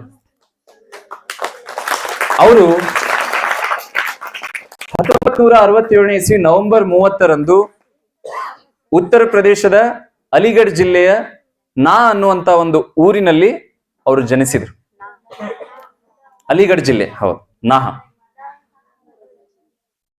ಉತ್ತರ ಪ್ರದೇಶದ ಅಲಿಗಢ್ ನಲ್ಲಿ ಅವರು ಜನಿಸಿದ್ರು. ಅವರು ಅಲಹಾಬಾದ್ ಯೂನಿವರ್ಸಿಟಿ, ಅಂದ್ರೆ ಮೊನ್ನೆ ಮಹಾಕುಂಭ ಆಯ್ತಲ್ಲ ಪ್ರಯಾಗ್ರಾಜ್, ಅಲ್ಲಿ ಅಲಹಾಬಾದ್ ಯೂನಿವರ್ಸಿಟಿ ಅಂತದ, ಆ ಅಲಹಾಬಾದ್ ವಿಶ್ವವಿದ್ಯಾಲಯದಿಂದ ತಮ್ಮ ಬಿಟೆಕ್ ಪದವಿಯನ್ನ ಪಡ್ಕೊಂಡ್ರು. ಒಂದು ವಿಶೇಷ ಏನಂದ್ರೆ ರಾಜೀವ್ ಭಾಯಿ ಅವರು ನಮ್ಮ ಭಾಷೆ, ನಮ್ಮ ಸಂಸ್ಕೃತಿ ಉಳಿಬೇಕಂತೇಳಿ ಎಷ್ಟು ಹಗಲಿರುಳು ಶ್ರಮಿಸಿದ್ರು. ಆದ್ರೆ ಅವರು ಇಂಗ್ಲಿಷ್ ಮೀಡಿಯಂ ಅಲ್ಲೇ ಕಲ್ತಿದ್ರು ಕೂಡ ಅವರ ಹಿಂದಿ ಮಾತಾಗಿರ್ಬೋದು, ಅವರ ಭಾಷೆ ಆಗಿರ್ಬೋದು, ಅವರ ಮಾತುಗಳು ಇಷ್ಟು ಏನು ಪ್ರತಿಯೊಬ್ಬರನ್ನು ಆಕರ್ಷಣೆ ಮಾಡುವಂತದ್ದಿತ್ತು. ಸೊ ಇಂಗ್ಲಿಷ್ ಮೀಡಿಯಂ ಅಲ್ಲೇ ಓದಿದ್ರು ಅವರು. ಆಮೇಲೆ ಬಿಟೆಕ್ ಪದವಿಯನ್ನ ಪಡ್ಕೊಂಡ್ರು. ಎಂಟೆಕ್ ಅನ್ನ ಮಾಡಿದ್ರು, ಅದರದ್ದು ಪೂರ್ಣ ಮಾಡಕ್ಕಾಗ್ಲಿಲ್ಲ. ಆಮೇಲೆ ಭಾರತದ ಮಾಜಿ ರಾಷ್ಟ್ರಪತಿಗಳಾದಂತಹ ಭಾರತ ರತ್ನ APJ ಕಲಾಂ ಅವ್ರ ಜೊತೆ ಅನೇಕ ವರ್ಷಗಳವರೆಗೆ ಅವರು ಸೇವೆಯನ್ನ ಸಲ್ಲಿಸಿದ್ರು, ಭಾರತ ಮಾತೆಗೆ ಸೇವೆಯನ್ನ ಸಲ್ಲಿಸಿದ್ರು. ಸೊ ಮಹಾಜ್ಞಾನಿಗಳು ರಾಜೀವ್ ಭಾಯಿ ಅವರು. ಆದ್ರೆ ಅವ್ರ ಹತ್ರ ಕೇವಲ 2 ಜೋಡು ಜುಬ್ಬಾ ಪೈಜಾಮ ಇತ್ತು, ಖಾದಿ. ಅವರು ಅವಿವಾಹಿತರು, ಬ್ರಹ್ಮಚಾರಿಗಳು. ಅವರು ಮದುವೆ ಆಗ್ಲಿಲ್ಲ. ಇಡೀ ಜೀವನ ಏನದ ಭಾರತ ಮಾತೆ ಸೇವೆಗೆ ನಾನು ಮುಡಿಪಾಗಿಡ್ತೀನಿ ಅಂತೇಳಿ ಅವರು ಮದುವೆ ಆಗ್ಲಿಲ್ಲ. ಇಡೀ ದೇಶಾದ್ಯಂತ 13,000ಕ್ಕಿಂತ ಹೆಚ್ಚು ಉಪನ್ಯಾಸಗಳನ್ನ ಅವ್ರು ಮಾಡಿದ್ರು. ಅವ್ರು ಹೇಳಿರುವಂತ ವಿಚಾರಗಳು ಏನಂದ್ರ, ಆಯುರ್ವೇದ, ಇವತ್ತೇನ್ ನಾವೆಲ್ಲ ಬೇರೆ ಬೇರೆ ಆಯುರ್ವೇದ ಪ್ರಾಡಕ್ಟ್ಸ್ ಬಳಸ್ತೀವಿ. ಆಗ್ಲೇ ಆಕಾಶ್ ಅವರು ಹೇಳ್ತಾ ಇದ್ರು ಸಿರಿಧಾನ್ಯಗಳಂತ ಅಂತ ಇದ್ರು. ಅವ್ರು ಅನೇಕ ಅಂಶಗಳನ್ನ ಅಲ್ಲಿ ಹೇಳಿದಾರೆ. ಬಹಳ ಪ್ರಮುಖ ಅಂಶಗಳನ್ನ ನಮ್ಮೆಲ್ಲರ ಜೊತೆ ಹಂಚ್ಕೊಂಡಿದ್ದಾರೆ ಅಂಕಿ ಅಂಶಗಳ ಆಧಾರದ ಮೇಲೆ. ಕೃಷಿ, ಇವತ್ತು ಇಂತಹ ಒಂದು ಈ ಕಿಟ್ಟ ಗ್ರಾಮದಲ್ಲಿ ಈ ತರದ ಒಂದು ಒಳ್ಳೆಯ ಸುಂದರವಾದಂತ ಒಂದು ಪರಿಸರ ನಿರ್ಮಾಣ ಆಗ್ಯದ ಅಂದ್ರೆ ಅದಕ್ಕೆ ಕಾರಣ ರಾಜೀವ್ ಭಾಯಿ ಅವರ ವಾಣಿ. ಈ ರೀತಿ ದೇಶಾದ್ಯಂತ ನೂರಾರು ಸಾವಿರಾರು ಯುವಕರು, ಅನೇಕರು ಇವತ್ತು ರಾಜೀವ್ ಭಾಯಿ ವಿಚಾರಗಳನ್ನ, ಕೆಲವರು ಕೃಷಿ ಮೇಲೆ ಕೆಲಸ ಮಾಡ್ತಾ ಇದ್ದಾರೆ, ಕೆಲವರು ಗೋಪಾಲನೆ ಮೇಲೆ ಕೆಲಸ ಮಾಡ್ತಾ ಇದ್ದಾರೆ, ಕೆಲವರು ಆಯುರ್ವೇದದ ಮೇಲೆ ಕೆಲಸ ಮಾಡ್ತಾ ಇದ್ದಾರೆ. ರಾಜೀವ್ ಭಾಯಿ ಅವರು ಒತ್ತು ಕೊಟ್ಟು ಹೇಳಿದ್ದೇನೆ, ನಮ್ಮ ಭಾಷೆಗಳು ಉಳಿಬೇಕು. ಸ್ವದೇಶಿ ಭಾಷೆ, ನಮ್ಮ ಕನ್ನಡ ಭಾಷೆ ಆಗಿರ್ಬೋದು, ತಮಿಳು, ತೆಲುಗು, ಮರಾಠಿ, ಸಂಸ್ಕೃತ ಭಾಷೆ, ಈ ಎಲ್ಲಾ ಭಾಷೆಗಳು ಉಳಿಬೇಕು. ನಮ್ಮ ಮನೆಯಲ್ಲಿ ನಮ್ಮ ಅಣ್ಣಂದಿಬ್ಬರು ಮಕ್ಕಳರ. ಅವ 4ನೇ ತರಗತಿಯಲ್ಲಿ ಓದ್ತಾ ಇದ್ದಾನೆ ಅಣ್ಣನ ಮಗ, ಅಣ್ಣನ ಮಗಳು 2ನೇ ತರಗತಿ ಇಲ್ಲ. ಅವ್ರಿಬ್ರಿಗೂ ಕನ್ನಡ ಮೀಡಿಯಂ ಅಲ್ಲಿ ನಾವು ಅಡ್ಮಿಷನ್ ಮಾಡಿಸಿ. ನಮ್ಮ ವೈನಿಯವರು ಬಸವ ಕಲ್ಯಾಣ ತಾಲೂಕು ಇಲ್ಲಿ ಬೇಲೂರ್ದವ್ರೆ. ಅವರು ಹಳ್ಳಿ ಒಳಗೆ ಸರ್ಕಾರಿ ಶಾಲೆಗಳ ಕನ್ನಡ ಮೀಡಿಯಂ ಅಲ್ಲಿ ಹೋದ್ರು ಮಕ್ಕಳಿಗೆ ಇಂಗ್ಲಿಷ್ ಮೀಡಿಯಂ ಅಲ್ಲಿ ಓದಿಸ್ಬೇಕು ಅನ್ನೋ ವ್ಯಾಮೋಹ. ಅದು ಕೇವಲ ಅವ್ರದ್ದು ಒಬ್ಬರದೇ ಸಮಸ್ಯೆ ಅಲ್ಲ. ಇವತ್ತು ನಮ್ಗೆಲ್ಲರಿಗೂ ಏನ್ ಅನಿಸ್ತಂದ್ರ, ನಾವು ಇಂಗ್ಲಿಷ್ ಅಲ್ಲಿ ಓದಿವಿ ಅಂದ್ರೆ ಬಹಳ ಬುದ್ಧಿವಂತರಾಗ್ತೀವಿ. ಇಂಗ್ಲಿಷ್ ಗೊತ್ತಿದಾಗ ಮಾತ್ರ ನಾವ್ ಏನಾದ್ರೂ ಸಾಧಿಸಬಹುದು ಅನ್ನುವಂತ ಒಂದು ತಪ್ಪು ಕಲ್ಪನೆಯಲ್ಲಿದ್ದೀವಿ. ನಾವೆಲ್ಲರೂ ಕನ್ನಡ ಮಾಧ್ಯಮದಲ್ಲೇ ನಮ್ಮ ಶಿಕ್ಷಣವನ್ನು ಪಡಿಬೇಕು ಅನ್ನೋದು ರಾಜೀವ್ ಭಾಯಿ ಅವರ ಒಂದು ದೊಡ್ಡ ಕನಸು, ಆಸೆ ಆಗಿತ್ತು. ಅದರಿಂದ ನಮ್ಮ ಬುದ್ಧಿಶಕ್ತಿ, ನಮ್ಮ ವಾಕ್ ಶಕ್ತಿ, ಸಂವಹನ ಶಕ್ತಿ, ನಮ್ಮ ಆತ್ಮವಿಶ್ವಾಸ ಇದೆಲ್ಲವೂ ಹೆಚ್ಚಾಗ್ತದ. ಪರೋಕ್ಷವಾಗಿ ಭಾರತ ದೇಶಕ್ಕೆ ನಾವು ದೊಡ್ಡ ಕೊಡುಗೆಯನ್ನು ಕೊಡಬಹುದು ಅಂತೇಳಿ ರಾಜೀವ್ ಭಾಯಿ ಹೇಳಿದ್ರು. ನಮ್ಮ ಮನೆಯ ಮಕ್ಕಳು ಕನ್ನಡ ಮಾಧ್ಯಮದಲ್ಲೇ ಓದ್ತಾ ಇದ್ದಾರೆ. ಭಾಷೆ, ಸ್ವದೇಶಿ ಭಾಷೆ, ಸ್ವದೇಶಿ ಸಂಸ್ಕೃತಿ, ಸ್ವದೇಶಿ ಉಡುಗೆ ತೊಡುಗೆ, ಪ್ರತಿಯೊಂದು ವಿಷಯದಲ್ಲೂ ಸ್ವದೇಶಿ ವಿಚಾರವನ್ನ ನಾವು ಅಳವಡಿಸಿಕೊಳ್ಬೇಕು ಅನ್ನುವಂಥದ್ದು ರಾಜೀವ್ ಭಾಯಿ ಅವರ ಮಹದಾಸೆ ಆಗಿತ್ತು. ಈ ಪೆಪ್ಸಿ, ಕೋಕಾ ಕೋಲಾ 10,000 ಕೋಟಿ ಪ್ರತಿ ವರ್ಷ ಆದಾಯವನ್ನ ಮಾಡ್ತಿತ್ತು.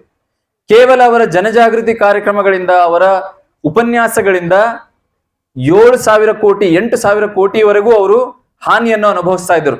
ಪೆಪ್ಸಿ, ಕೋಕಾ ಕೋಲಾ ಕಂಪನಿಯವರು. ಹಿಂದೂಸ್ತಾನ್ ಯುನಿಲಿವರ್ ಲಿಮಿಟೆಡ್ ಕಂಪನಿ ಅಂತೂ ಒಂದು 20-30 ಉತ್ಪನ್ನಗಳನ್ನೇ ಅವ್ರು ಬಂದ್ ಮಾಡ್ಬಿಟ್ಟಿದ್ರು. ಯಾರೂ ತಗೊಳ್ತಾ ಇರ್ಲಿಲ್ಲ ರಾಜೀವ್ ಭಾಯಿ ಅವ್ರ ಮಾತನ್ನ ಕೇಳಿ. ಹೀಗಾಗಿ ನಾವು ಪ್ರತಿಯೊಂದು ಹಂತದಲ್ಲಿ ನಮ್ಮ ಜೀವನ ಪದ್ಧತಿಯನ್ನ, ಪ್ರಾಕೃತಿಕ ಜೀವನ ಪದ್ಧತಿ, ನಿಸರ್ಗದ ಜೊತೆ ನಾವು ಹೊಂದಿಕೊಂಡು ಅದಕ್ಕೆ ಹಾನಿ ಮಾಡದೆ ನಾವು ಆರೋಗ್ಯವಾಗಿ ಬದುಕ್ತಾ ರಾಜೀವ್ ಭಾಯಿ ಅವರು ಹೇಳಿರುವಂತ ವಿಷಯಗಳನ್ನ ನಮ್ಮ ಜೀವನದಲ್ಲಿ ಅಳವಡಿಸ್ಕೊಂಡು ಸ್ವದೇಶಿ ಜೀವನ ಪದ್ಧತಿ ಆದಾಗ ಮಾತ್ರ ಅವರ ಬಲಿದಾನ, ಅವರ ಆತ್ಮಾಹುತಿ ಏನಾಗ್ತದ, ಅದಕ್ಕೊಂದು ನಾವು ಕೊಡುಗೆ ಕೊಟ್ಟಂಗ ಆಗ್ತದೆ. ಅವ್ರಿಗೆ ನಿಜವಾಗಿಯೂ ನಮನ ಸಲ್ಲಿಸಂಗ ಆಗ್ತದ ಅಂತೇಳಿ ನಾನು ಹೇಳ್ತೀನಿ. ಈ ಎಲ್ಲಾ ವಿಚಾರಗಳು ಇಂಟರ್ನೆಟ್ ಅಲ್ಲಿ, ನ್ಯೂಸ್ ಪೇಪರ್ ನಲ್ಲೆಲ್ಲ ಸಾಕಷ್ಟು ಬರ್ತಾ ಇರ್ತಾವ. ನೀವು ಅದನ್ನ ತಿಳ್ಕೊಂಡು, ಓದ್ಕೊಂಡು, ನೀವು ಏನ್ ಮಾಡಬಹುದು ಅಂತೇಳಿ ನೀವೇ ಯೋಚನೆ ಮಾಡಿ. ಎಲ್ಲವನ್ನೂ ಒಂದೇ ಸಲ ಮಾಡೋದಾಗಲ್ಲ. ಯಾವ ಯಾವ ವಿಷಯಗಳನ್ನ ನಾವು ಅಳವಡಿಸ್ಕೊಳ್ಬಹುದು ಸುಲಭವಾಗಿ, ಅದನ್ನ ನೀವೇ ಆಲೋಚನೆ ಮಾಡಿ. ಆಗ್ಲೇ ಆಕಾಶ್ ಸರ್ ಅವರು ಹೇಳ್ತಾ ಇದ್ರು, ರೆಡ್ಡಿ ಸರ್ ಅವರು ಹೇಳ್ತಾ ಇದ್ರು, ಭಾರತದ ಭವಿಷ್ಯ ನೀವೆಲ್ಲರೂ ಇದ್ದೀರಿ. ನನಗೆ ಬಹಳ ಖುಷಿ ಆಯ್ತು. ಕಾರ್ಯಕ್ರಮ ಅದ ಅಂತ ಹೇಳಿದಾಗ ಎಲ್ಲರೂ ಹಿರಿಯರು, ದೊಡ್ಡವರು ಇರ್ತಾರೇನೋ ಅಂತ ಅನ್ಕೊಂಡಿದ್ದ. ಆದ್ರೆ ನೀವು ಬಂದಿದ್ದು ನನ್ ನಿಜವಾಗಿಯೂ ಬಹಳ ಸಂತೋಷ ಅದ. ನನ್ನ ವಿಚಾರಗಳನ್ನ ನಿಮ್ ಜೊತೆ ಹಂಚ್ಕೊಂಡಿದ್ದೀನಿ. ನೀವು ಇನ್ನೂ ತಿಳ್ಕೊಂಡು ಏನ್ ಮಾಡ್ಬಹುದು ಅಂತೇಳಿ ನೀವೇ ನಿರ್ಣಯ ತಗೊಂಡು ನಾಳೆಯಿಂದ ಸಾಧ್ಯವಾದಷ್ಟು ನಿಮ್ಮ ಜೀವನ ಪದ್ಧತಿಯಲ್ಲಿ ಬದಲಾವಣೆ ತಂದ್ಕೊಳ್ರಿ ಅಂತೇಳಿ ನಾನು ವಿನಂತಿ ಮಾಡ್ತಾ ನನಗಿಲ್ಲಿ ನನ್ನ ವಿಚಾರಗಳನ್ನ ಹೇಳ್ಕೊಳ್ಳೋಕೆ ಅವಕಾಶ ಕೊಟ್ಟಿದ್ದಕ್ಕಾಗಿ ಪುನರ್ ವೈಭವಂ ಫೌಂಡೇಶನ್ ಎಲ್ಲ ಪದಾಧಿಕಾರಿಗಳು ಹಾಗೂ ವಿಶೇಷವಾಗಿ ಆಕಾಶ್ ಮೊಳಕೆರ ಅವರಿಗೆ ತಮ್ಮೆಲ್ಲರಿಗೂ ಧನ್ಯವಾದಗಳನ್ನ ತಿಳಿಸ್ತಾ ನನ್ನ ಮಾತನ್ನ ಮುಗಿಸ್ತೀನಿ. ಕೊನೆಗೆ ನೀವೇನಾದ್ರೂ ಈ ರೀತಿ ಮಾಡ್ತಾ ಇದ್ರಂದ್ರೆ ವಿದ್ಯಾರ್ಥಿನಿಯರು ಅಥವಾ ಯಾರಾದ್ರೂ ಬೇರೆಯವರು ಅನುಭವ, ಪ್ರತಿಯೊಬ್ರು ನಾವು ಒಂದು ವಿಶೇಷವಾದಂತಹ ಸ್ವದೇಶಿ ಚಿಂತನೆ ನಾವು ಅಳವಡಿಸ್ಕೊಂಡಿರ್ತೀವಿ. ನೀವೇನಾದ್ರೂ ಆ ರೀತಿ ಮಾಡ್ತಾ ಇದ್ರೆ ನಿಮ್ಮ ಅನುಭವವನ್ನ ಇಲ್ಲಿ ಹಂಚ್ಕೋಬಹುದು. ಇನ್ನೊಬ್ಬರಿಗೂ ಬೇರೆಯವರಿಗೂ ಅದು ಪ್ರೇರಣೆ ಆಗ್ತದೆ. ಅಥವಾ ನಿಮ್ಮ ಪ್ರಶ್ನೆಗಳಿದ್ರೆ ಕೇಳಬಹುದು.